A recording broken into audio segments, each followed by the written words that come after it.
আপনি কি সবসময় সচেতন? একটু পরপর হাত দিয়ে দেখেন পকেটে মানিব্যাগ বা মোবাইল ফোনটি ঠিক আছে কিনা।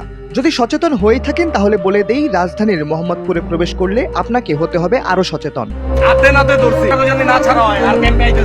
দিন কিংবা রাত নয়, মোহাম্মদপুরে এখন হর হামেশাই চলে ছিনতাই। কখনো আগ্নেয়াস্ত্রের মুখে ঠেকিয়ে, কখনো চাপাতি, আর সবচেয়ে কম হলেও সার্জিক্যাল ব্লেড দিয়ে ভয় দেখিয়ে এই এলাকার ছিনতাইকারীরা হাতিয়ে নিচ্ছে পথচারীদের টাকা, মোবাইল ফোন থেকে শুরু করে স্বর্ণসহ আরও অনেক মূল্যবান জিনিসপত্র।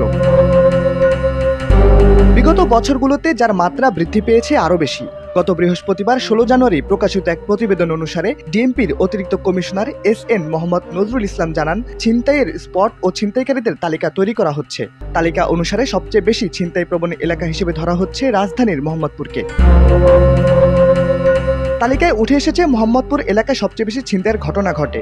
মোহাম্মদপুর থানার আওতাধীন এলাকায় 205 জন ছিনতাইয়ের সঙ্গে সক্রিয়ভাবে জড়িত। তাদের প্রত্যেকের বিরুদ্ধে একাধিক মামলা রয়েছে। এছাড়া মোহাম্মদপুরে সবচেয়ে বেশি 108টি ছিনতাইয়ের স্পট রয়েছে।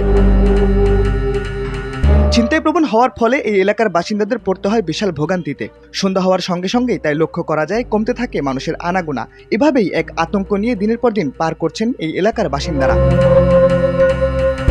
ডিএমপির তেজগাঁও বিভাগের উপকমিশনার মোহাম্মদ ইবনে মিজান বলেন, মোহাম্মদপুর এলাকাটি নদী এবং বেড়িবাঁধের কাছাকাছি হওয়ায় বিপুল সংখ্যক গৃহহীন মানুষ এখানে বসবাস করে এবং কাজ করে।